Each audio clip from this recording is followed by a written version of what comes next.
बोलो जयकारा बोल मेरे श्री गुरु महाराज की जय। सभी गुरुमुख प्रेमियों से सप्रेम जय सच्चिदानंद। महापुरुष जब भी कोई कार्य करते हैं, किसी गुरुमुख प्रेमी को चिताने के लिए जगाने के लिए पहुंचते हैं, कोई लीला रचाते हैं, तो साथ के साथ वहाँ की धरती को भी, उस धरती के भी भाग जगाते हैं। उस धरती पर कोई ना कोई लीला रचाते हैं, कोई आश्रम बनाते हैं, गुरुमुख प्रेमियों को एकत्र करके कुछ नई रूहों को जगा करके उन्हें मिलजुल कर सेवा में लगाते हैं। केवल एक के माध्यम से अनेक कार्य करते हैं। महापुरुषों का मिशन केवल धरती को बसाना ही नहीं होता, बल्कि पग पग पर सेवकों को भटकने से बचाना होता है। सदा सावधान और सतर्क रहने के लिए सत्य मार्ग दिखाना होता है। अपनी अलौकिक लीला दिखाकर उन्हें आध्यात्मिकता की बुलंदियों तक पहुंचाना होता है।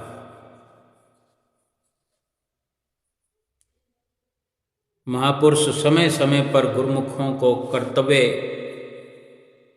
सेवा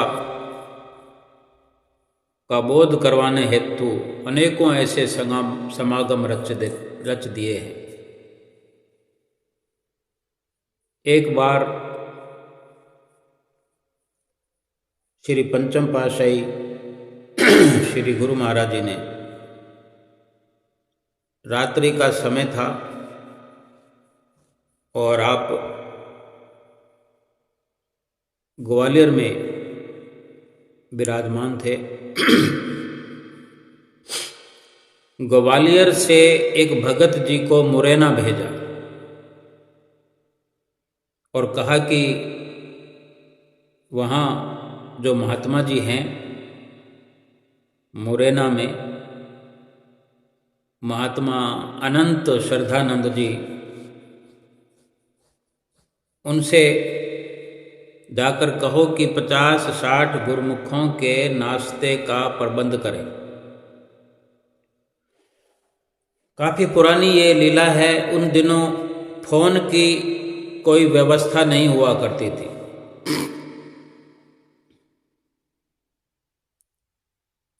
और ये आश्रम मुरैना का, जहाँ महात्मा अनंत श्रद्धानंद जी रहा करते थे, देखभाल करते थे आश्रम की, ये आश्रम भी उस समय एक सुनसान जगह पर था।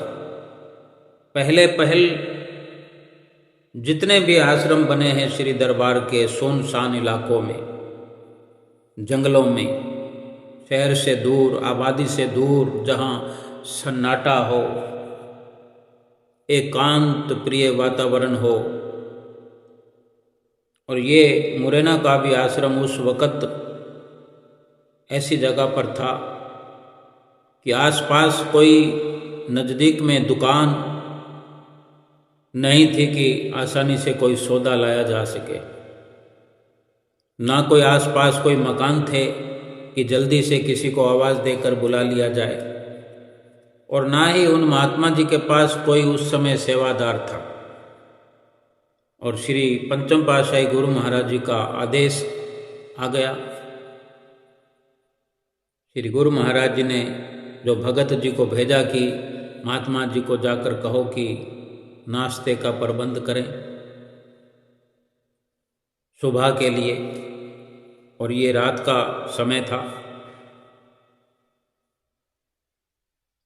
तो भोजन सामग्री लाने के लिए दुकानें बहुत दूर थी।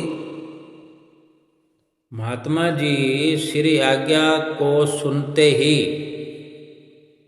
जैसे भी वो भगत जी पहुँचे श्री गुरु महाराज जी का संदेश लेकर के, तो महात्मा जी आज्ञा सुन कर के उस वक़्त रात का 1 बज रहा था। लगभग 1 बजे शहर की ओर, वहाँ जंगल से नगर की ओर चल पड़े, जिस भी साधन से गए हों। और रास्ते में सोच रहे हैं कि इस समय मेरा आश्रम से बाहर निकलना ठीक है या ठीक नहीं है, मुझे सामान इस वक्त कहाँ से मिलेगा। सोचो 1 बजे रात को कोई अचानक से इस प्रकार सामान लेने जाता है। लेकिन महापुरुषों की लीलाएं हम तुच्छ बुद्धि जीव कहाँ समझ सकते हैं, लेकिन जो इतना समझते हैं कि श्री गुरु महाराज जी का जो हुक्म है, जो आज्ञा है, वो हमारे लिए सुखदायी है। महात्मा जी सोचते हुए जा रहे हैं कि सामान कहाँ से मिलेगा इस वक्त। मन में भय भी है कि कहीं कोई चोर डाकू रास्ते में मिल गया तो मेरा काम ही तमाम न कर दे। अंतर प्रेरणा ने झकझोर कर रख दिया। फिर महात्मा जी के अंदर एक शुभ विचार आया कि गुरु का शब्द रखवारे, चौकी चौगिर्द हमारे। ये विचार पक्का हो गया कि मेरे गुरु महाराज जी सर्व समर्थ हैं, कण कण में विराजमान हैं, हर जगह हैं वो। वहाँ ग्वालियर में भी हैं, यहाँ मुरैना आश्रम में भी हैं, मेरे साथ भी हैं। और नाम शब्द का सुमरण करते हुए 1 बजे से चले हुए 3 बजे शहर में पहुँचे। और वहाँ एक आटा चक्की की दुकान का दरवाज़ा खुला हुआ, उनको पहले से दरवाज़ा खुला हुआ मिला। दरवाज़ा आटा चक्की का खुलवाने की नौबत नहीं आई कि सामान कहाँ से मिलेगा, कैसे मिलेगा। देखो श्री गुरु महाराज जी की लीला की आटा चक्की का दरवाज़ा ही खोल कर रख दिया।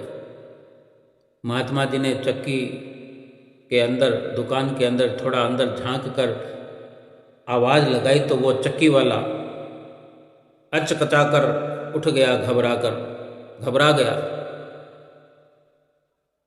और कहने लगा कि दरवाज़ा दुकान का कैसे खुल गया, अंधेरा था, कौन है, ऐसा कहने लगा। तो महात्मा जी ने कहा कि घबराओ नहीं, मुझे अभी इस समय आटा चाहिए।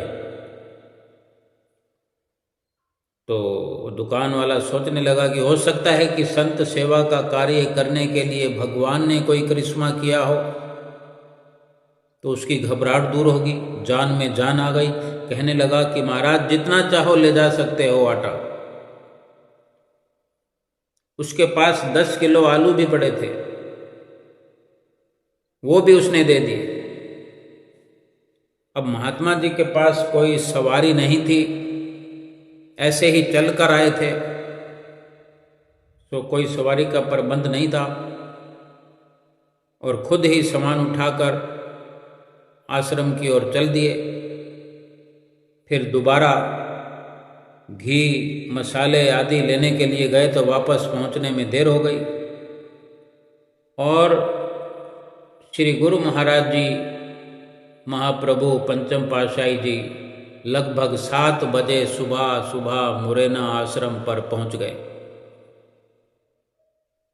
और श्री गुरु महाराज जी की श्री कार के पीछे पीछे आधा घंटा बाद बस और पिकअप भी पहुंच गई।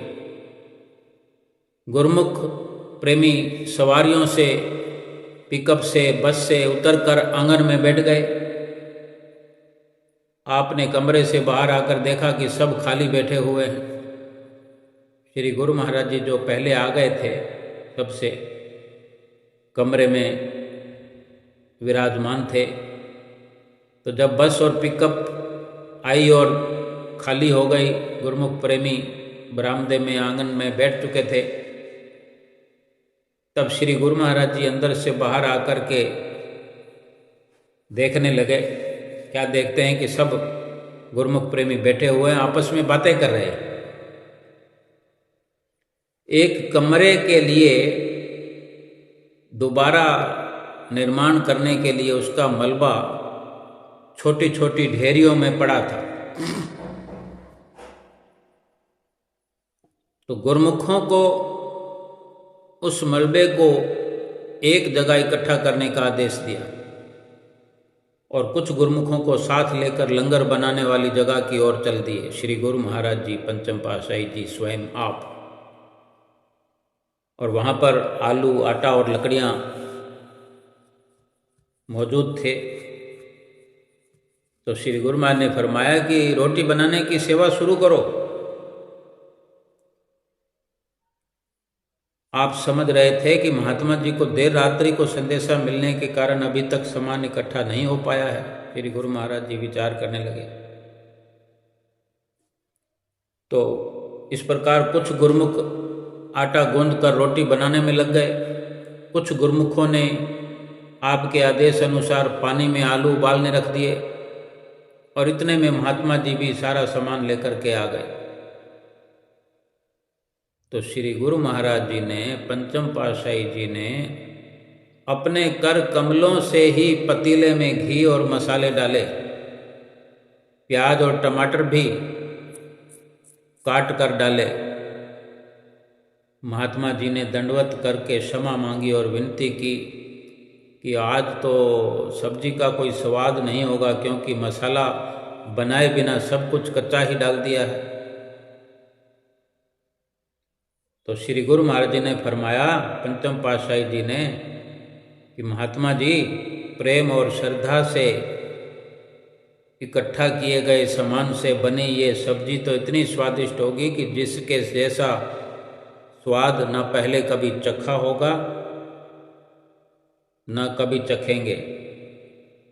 इसमें लगन, सेवा तथा श्री आज्ञा का भाव भरा हुआ है। लंगर तैयार हुआ। उधर जो गुरुमुख प्रेमी मलबे की ढेरियों को एक जगह इकट्ठा करने में लगे थे, सारा मलबा एक जगह पर इकट्ठा हो गया। श्री गुरु महाराज जी ने भोग लगाया। सब गुरुमुखों ने भोजन कर लिया। आपने सब गुरुमुखों को वहाँ से प्रस्थान करने से पहले सामने बिठाकर वचन फरमाए कि गुरुमुखों की वास्तविक पूंजी सेवा व सुमरन है। गुरुमुख जहाँ भी जाते हैं समय को व्यर्थ नहीं गंवाते, अपने लिए सेवा का साधन खोजते हैं। सत्पुरुषों की रहनुमाई में ये जान ही चुके हैं कि एक एक क्षण मूल्यवान है। यदि कहीं सेवा न मिले तो भजन करें। ये प्रत्यक्ष सबने देख ही लिया है कि यदि पूरे सामान के आने तक भोजन ना बनाते तो कितना समय व्यर्थ चला जाता। अधिक देरी हो जाने पर यात्रा भी देरी से पूरी होती।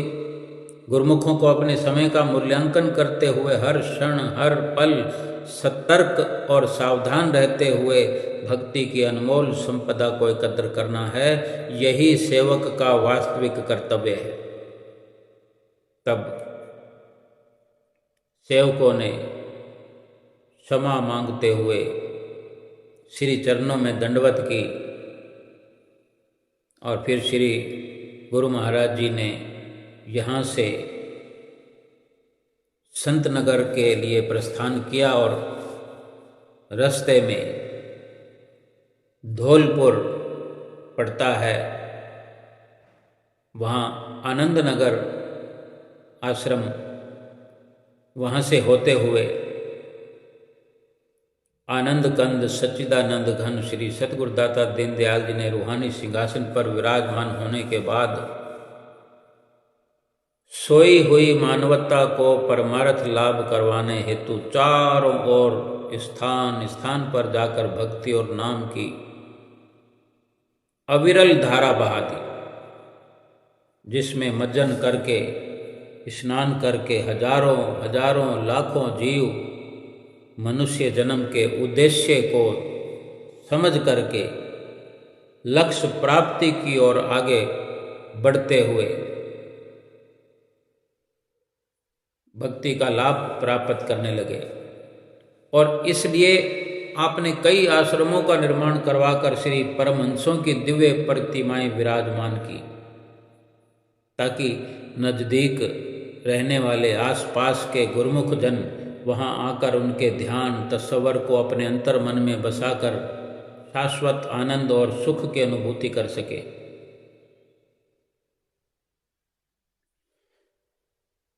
दिसंबर के महीने में 1970 का वो दिसंबर माह, जो कि आपने श्री पंचम पातशाही गुरु महाराज जी ने श्री आनंदपुर से परम धाम ग्वालियर होते हुए श्री संत नगर की धरती की पुकार को सुनकर वहाँ कृपा की। और इसी मार्ग के बीच में मुरैना, धौलपुर,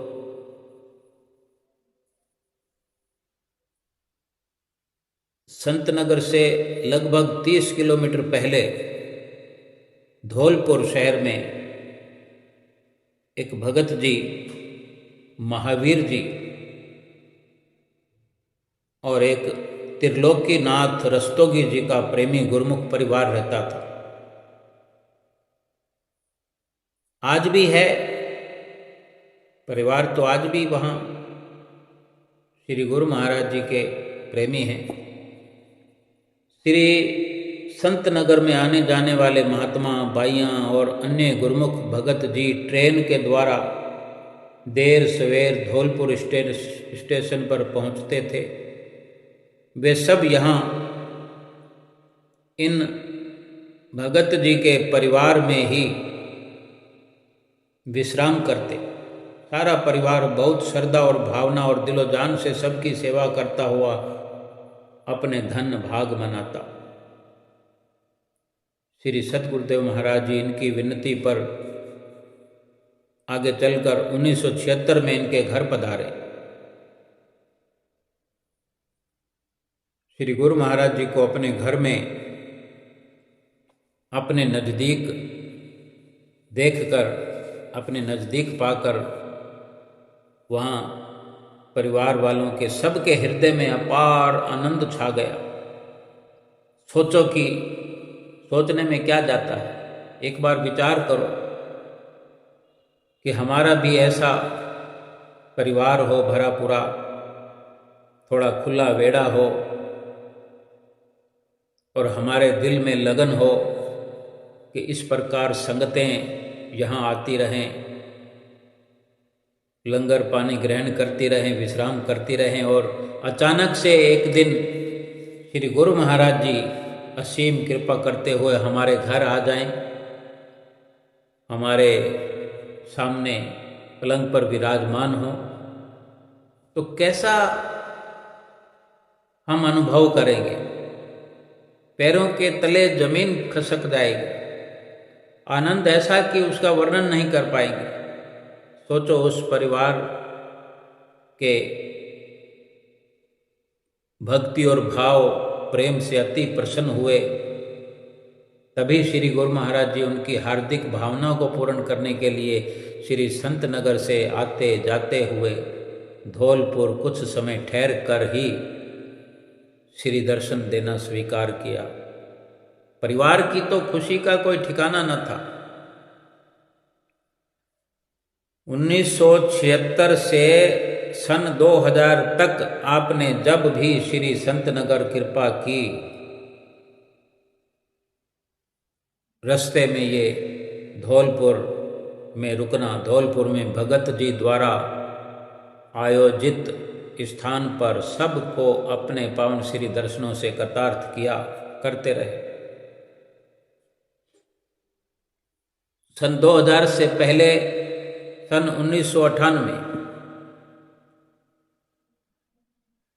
श्री प्रभु जी ने जब भगत महावीर जी को धौलपुर आश्रम बनाने की आज्ञा फरमाई कि यहाँ आश्रम का निर्माण करना है,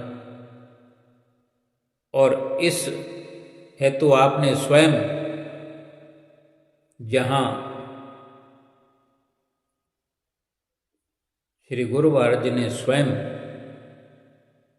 भक्तों के साथ यहाँ पर कई स्थानों का निरीक्षण किया, वहाँ पर इन परिवार के सदस्यों के नाम पर भी कुछ जमीनें थी।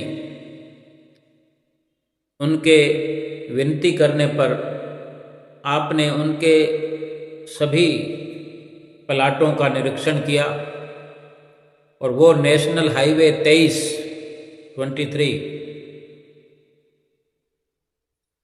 वहाँ पर भगत स्वतंत्र जी के प्लाट को आश्रम के लिए ठीक जानकर वहाँ आश्रम बनाने की आज्ञा प्रदान कर दी। ये वही पुण्यमयी पुनीत स्थान था जहाँ एक बार श्री संत नगर की ओर जाते हुए कभी पहले श्री श्री 108 श्री तीसरी पातशाही जी ने टेंट लगवाकर यहाँ प्रेमियों को अपने पावन श्री दर्शनों से निहाल किया था। इस धरती के कण कण ने आज फिर महापुरुषों की पावन चरण रज से कृतार्थ होने का सौभाग्य प्राप्त करके आपकी अभ्यर्थना करते हुए कोटि कोटि आभार प्रकट किया। इसी स्थान पर तीसरी पातशाही गुरु महाराज जी उस दिन से कई वर्ष पहले संतनगर की जमीन खरीदते वक्त इसी रास्ते पर जो भगत जी का प्लाट पड़ता था, ये महापुरुषों की धुर दरगाही मौज होती है। श्री सद्गुरुदाता दयाल जी की अपार कृपा को पाकर जल्दी ही सारी रूपरेखा तैयार करवाकर इस आश्रम के निर्माण कार्य में जुट गए। आप श्री पंचम पातशाही गुरु महाराज जी स्वयं भी यहाँ पधार कर सब कार्य समझाया करते, प्रोत्साहन देकर सेवा का उत्साह बढ़ाते, आपकी दिव्य मनोहारी छटा को निरख करके दर्शन करके सबके हृदय कमल खिल जाते। 2 साल में आश्रम बनकर तैयार हो गया। वो भगत जी जिनका प्लॉट था, उनकी बाई जी, उनकी रहबर बाई जी, बाई भक्ति कृष्णानंद जी ने सारे परिवार की ओर से श्री चरणों में इसके मुहूर्त के लिए विनती की। तब सन 2000 मार्च में आपने श्री संतनगर में कृपा की। 20 मार्च को होली का पर्व वहाँ मनाया गया,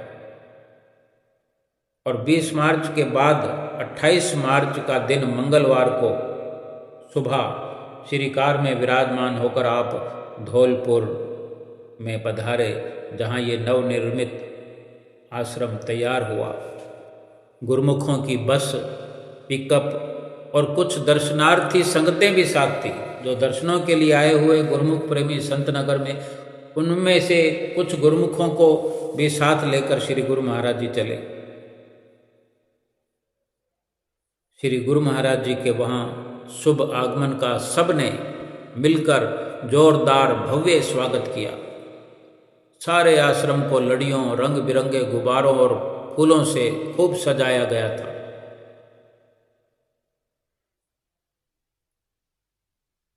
सन 2000 की बात है ये।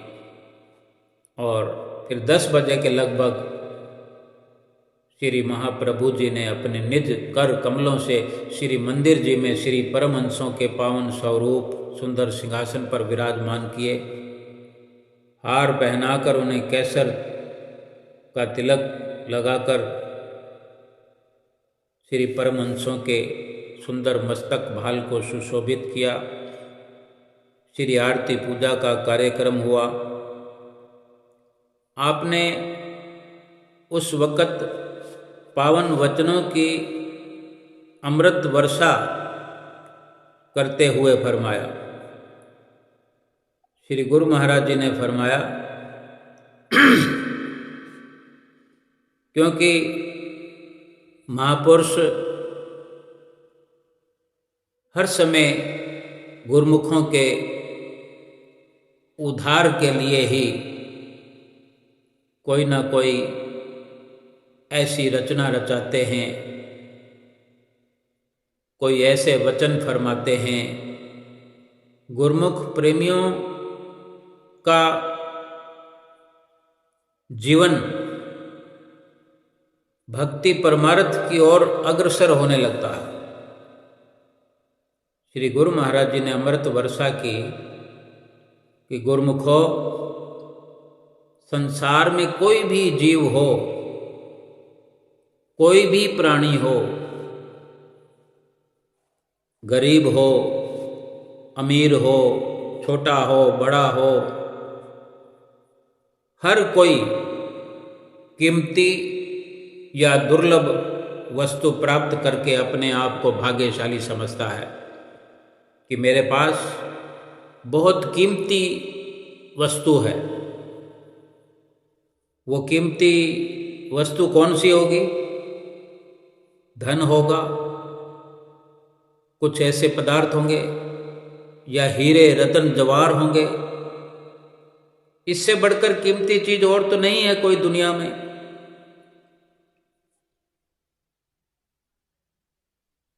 मगर महापुरुषों ने इसको, इन वस्तुओं को, धन को, हीरे रतन जवाहरातों को, एक से बढ़कर एक कीमती सामान इस दुनिया में है। महापुरुषों ने इन वस्तुओं को दुर्लभ वस्तु नहीं कहा है, कीमती वस्तु नहीं कहा है। जो कीमती वस्तु, दुर्लभ वस्तु संसार में भी इंसान को सुख देवे, संसार की यात्रा पूरी करके यहाँ से जाए तो परलोक में भी सुख देवे, वो है दुर्लभ वस्तु जो हर वक्त सुख दे इंसान को। वो कौन सी वस्तु है? गोस्वामी तुलसीदास जी के वचन वर्णन किए गए। असन बसन सुत नार सुख, सब काहू के होय, संत समागम राम धन, तुलसी दुर्लभ दोय। श्री गुरु महाराज जी ने फरमाया कि जिस स्त्री, पुत्र, धन, पदार्थ को ये कीमती या दुर्लभ चीज समझता है, वो कुदरत ने प्रारब्ध अनुसार सबको दिया है। इसमें कोई विशेषता नहीं है। मगर दुर्लभ वस्तु कौन सी है? संत समागम और हरि कथा। संतों की संगत और मालिक की भजन बंदगी ही दुर्लभ है।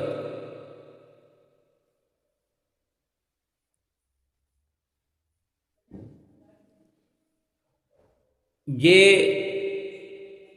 दुर्लभ वस्तु, मालिक की भजन बंदगी, संतों की संगत, नाम की कमाई, भक्ति का धन, ये दुर्लभ वस्तु जिसको भी मिल गई तो समझो कि उसके जैसा भाग्यशाली दुनिया में कोई नहीं। और वास्तव में भाग्यशाली वही है जिसे सत्पुरुषों की संगत मिल जाती है। श्री गुरु महाराज जी ने फरमाया कि आप दिल में अंदाजा लगाओ कि आप उसी सत्संग में बैठे हो जिसकी आप लोगों को जन्म जन्मांतरों से चाहना थी कि कब सत्पुरुषों से मिलन हो। और वो दात मिले जिससे मालिक की भक्ति में चित्त लगे और अपने जीवन को सार्थक कर सके।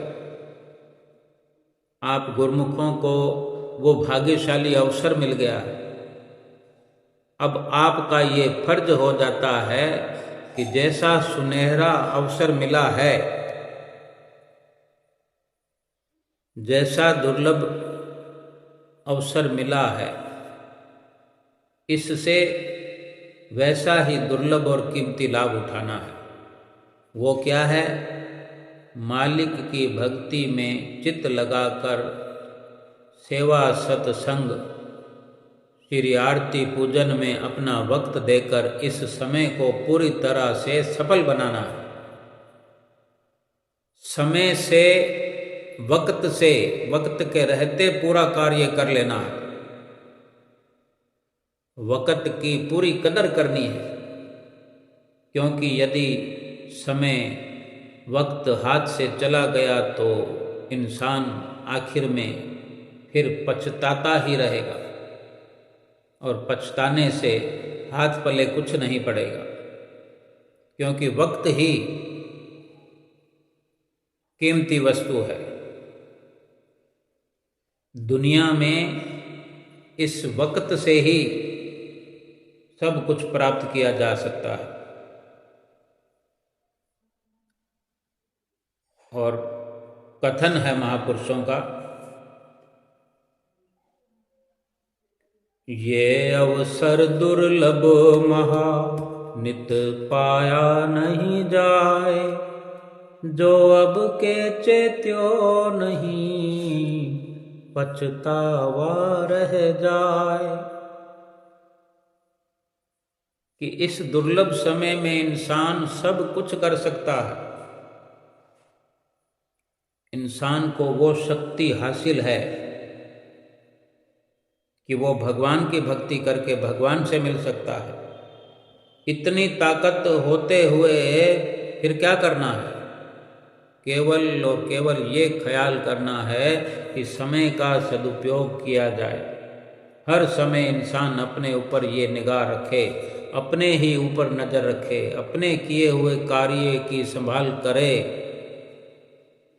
कि अपना समय सेवा, सत्संग, बंदगी में खर्च होता है या कि दूसरे फिजूल कामों में।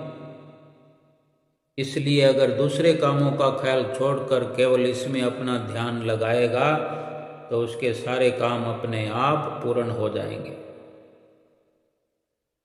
फरमाया कि सार वस्तु है जगत में पावन हरि का नाम, नाम हरि का सिमरते पूर्ण हो सब काम।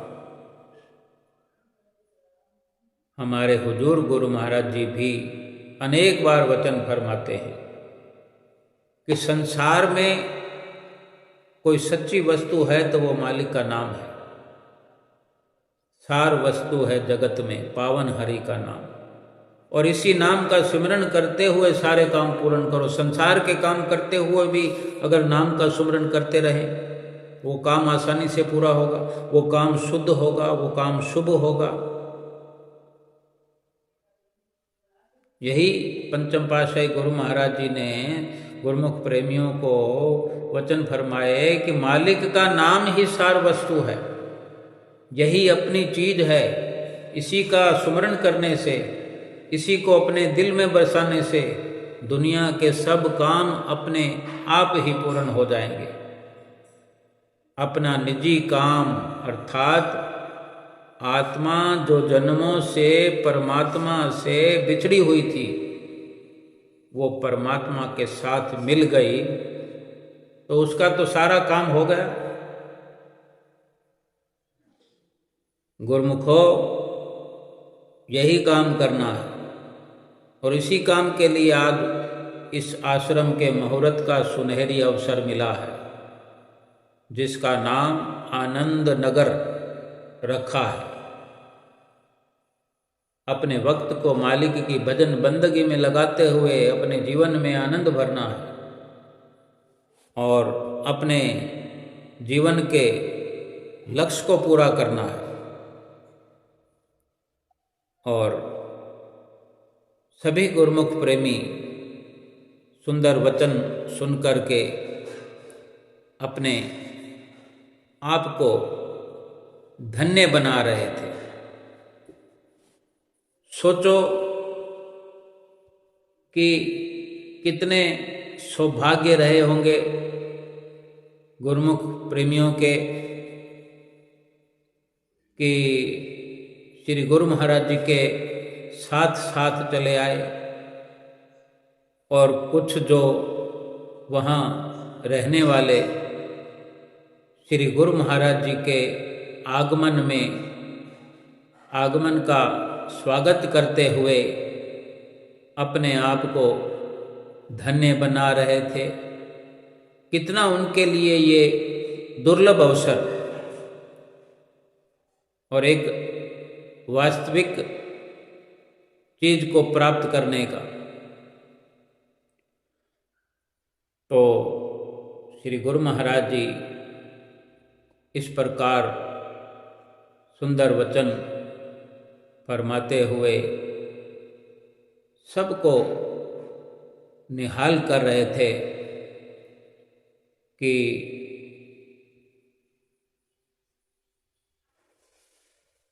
गुरु महाराज जी ने फरमाया कि आज जो ये सुंदर अवसर प्राप्त हुआ है,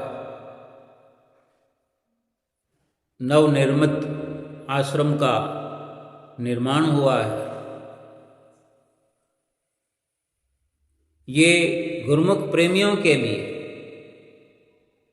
कि गुरुमुख प्रेमी यहाँ पहुंचकर श्री आरती पूजा करें, भजन कीर्तन करें, सुमरन करें और अपने जीवन के लक्ष्य को पूरा करें। सुंदर वचनों को सुनकर आई हुई वहाँ पर सारी संगत गदगद कंठ से जयकारे लगाने लगी। सतगुरु महिमा के गीत गाते हुए श्री गुरु महाराज जी का आभार प्रकट करने लगी। आपने परिवार के सभी सदस्यों को बुलाकर श्री वचन किए कि आपका और हमारा इस जन्म और युग का संबंध नहीं है। आप द्वापर युग से हमारे साथ चले आ रहे हो। आप सब वही ग्वाल बाल हो। सेवक स्वामी का नाता आदि जुगाद से चला रहा है। आप सब गुरु आज्ञा में चलते हुए सेवा में संलग्न रहकर भक्ति के साधनों को अपनाते हुए अपने जन्म को सखारत करें और मालिक की प्रसन्नता प्राप्त करें। श्री गुरु महाराज जी जब श्री संत नगर में पधारते हैं तब हजारों की संख्या में गुरुमुख प्रेमी श्री दर्शन सत्संग के लिए आते हैं। कई दर्शनार्थी ट्रेन लेट हो जाने से रात्रि के समय में इसी आश्रम पर रुक जाते हैं और सुबह के समय श्री संत नगर के लिए प्रस्थान करते हैं। सुचारू व्यवस्था और सुख सुविधा प्रदान करते हुए ये सत्संग आश्रम उच्च उद्देश्य को पूरा करने में आज भी संलग्न है। श्री गुरु महाराज जी अभी कुछ दिन पहले ही श्री संतनगर में कृपा फरमाई। कितने ही गुरुमुख प्रेमी श्री संतनगर में श्री दर्शनों के लिए आए और ये वही आश्रम है जिसको सन 2000 में श्री गुरु महाराज जी ने अपने कर कमलों से शुभ मुहूर्त करके गुरुमुख प्रेमियों के लिए खोल दिया। यहाँ गुरुमुख प्रेमी आने वाले और जाने वाले अगर किसी कारणवश संत नगर से वापस लौटकर धौलपुर स्टेशन पर पहुँचते हैं, अगर गाड़ी निकल जाए या किसी कारण अधिक लेट हो तो गुरुमुख प्रेमी आश्रम पर जो रेलवे स्टेशन के आसपास ही है, यहाँ पर आकर के विश्राम कर सकते हैं, सुविधा का लाभ प्राप्त कर सकते हैं, लंगर ग्रहण कर सकते हैं। कितनी गुरुमुख प्रेमियों के हृदय में खुशी और हर्षो उल्लास उस वक़्त छा जाता है कि मेरे श्री गुरु महाराज जी ने कितनी सुंदर रचना हमारे लिए रचाई है। तो सोचो, वास्तव में क्या ये हमारे इस एक जन्म का रिश्ता है श्री गुरु महाराज जी से, जन्म जन्मांतरों से, कि ऐसे ऐसे गुरुमुख प्रेमी सेवा का लाभ उठाते हैं। कुछ गुरुमुख प्रेमियों की ट्रेन रेलवे स्टेशन पर देर से पहुंचती है, तो वहाँ से कोई सवारी नहीं मिलती संत नगर जाने के लिए, या गुरुमुख प्रेमी जाना नहीं चाहते क्योंकि रास्ता अधिक ना ही सही। अगर कोई 25-30 किलोमीटर भी रास्ता हो, लेकिन घने जंगल वाला रास्ता हो, तो ये थोड़ा दुखद है। और वहाँ पहुंचकर भी क्या करना है, तो ठीक समझते हैं तो आश्रम पर आकर के जो व्यवस्था होती है उसका लाभ उठाते हैं, और सुबह उठ करके कोई आरती पूजा करके यहाँ से प्रस्थान करते हैं। श्री परमहंसों का दर्शन करके चल पड़ते हैं श्री संत नगर के लिए।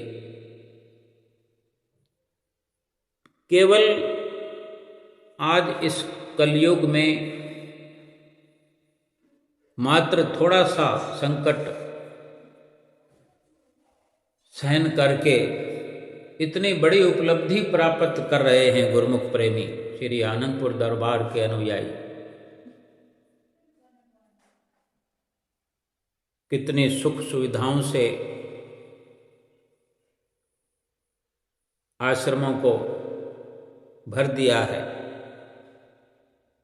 कि गुरुमुख प्रेमियों को किसी प्रकार की असुविधा ना हो। चाहे श्री आनंदपुर धाम पहुँचने पर अशोकनगर स्टेशन हो, ललितपुर का रेलवे स्टेशन हो, वहाँ भी आश्रम हैं। अशोकनगर में भी बहुत बड़ा आश्रम निर्मित है, जहाँ कितनी संख्या में गुरुमुख प्रेमी रेलवे स्टेशन पर रोज़ के रोज़ आते हैं, वापस भी जाते हैं। जब श्री गुरु महाराज जी श्री आनंदपुर में विराजमान हों तो एक मेला सा लगा रहता है। रेलवे स्टेशन से चल करके गुरुमुख प्रेमी पैदल ही शॉर्टकट रास्ते से चले आते हैं। आश्रम का दोनों तरफ रास्ता खुलता है, इस सड़क पर भी और पीछे की सड़क पर भी बड़े बड़े गेट लगे हुए हैं, जिसमें से बसें बाहर आनंदपुर की ओर निकलती है और अंदर भी प्रवेश करती हैं। अंदर बस स्टैंड बना हुआ है अशोकनगर आश्रम में। अपनी घरेलू बसें वहाँ उपस्थित होती हैं। गुरुमुख प्रेमियों को लाने ले जाने का बखूबी इंतजाम गुरुमुख भगत जन बसों को चलाते हुए, महात्मा जन बसों को चलाते हुए कितनी सुविधाजनक स्थिति में गुरुमुख प्रेमियों का ख्याल करते हुए, उनके सामान का पूरा बंदोबस्त करते हुए चलते हैं कि 30-40 किलोमीटर अशोकनगर और श्री आनंदपुर का बीच का रास्ता है। गुरुमुख प्रेमियों के केवल इस लोक की ही नहीं, परलोक के सफर की भी हमारे श्री परमहंसों ने सुंदर से सुंदर व्यवस्था की है कि गुरुमुख प्रेमियों को इस लोक में तो लाभ हो ही, परलोक भी संवर जाए। और इसी के लिए ही श्री गुरु महाराज जी आज भी हर वक्त प्रयत्नशील रहते हैं कि गुरुमुख प्रेमियों का ये जीवन सुखपूर्वक व्यतीत हो और भजन भक्ति का सरमाया हासिल करके गुरुमुख प्रेमी अपना परलोक भी संवारे। जहाँ जहाँ आश्रम निर्मित किए जाते हैं वहाँ महात्मा जन, भगत जन सेवा के लिए रहते हैं, उनको सेवा का कार्य मिलता है। और जो गुरुमुख प्रेमी वहाँ आते हैं उनको भी सेवा का अवसर मिलता है, आरती पूजा का, भजन बंदगी का, हर समय वहाँ पर ये सिलसिला चलता रहता है। श्री आनंदपुर दरबार की ये महिमा तीनों लोकों में फैली हुई हर गुरुमुख प्रेमी का गौरव बढ़ा रही है। जो गुरुमुख भी श्री गुरु महाराज जी के, जो कि पंचम पातशाही जी ने 5 नियमों की रचना की, आज जो हम नित्य प्रति सुनते हैं कि 5 नियमों की पालना करो, ये हमारे श्री परमहंस अवतार श्री श्री 108 श्री पंचम पातशाही गुरु महाराज जी ने 5 नियमों का निर्माण किया है। हर किसी के लिए सुनिश्चित किया है कि हर गुरुमुख का ये परम कर्तव्य है कि हर गुरुमुख प्रेमी रोज 5 नियमों की पालना करे।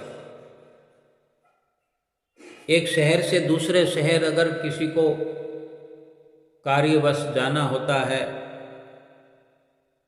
तो वो भी गुरुमुख प्रेमी विचार करते हैं कि यहाँ कोई आश्रम हो तो मैं वहाँ श्री परमहंसों का मत्था टेकाऊं, संतों का सत्संग सुनाऊं। एक एक शहर में अनेक अनेक आश्रम बने हुए हैं।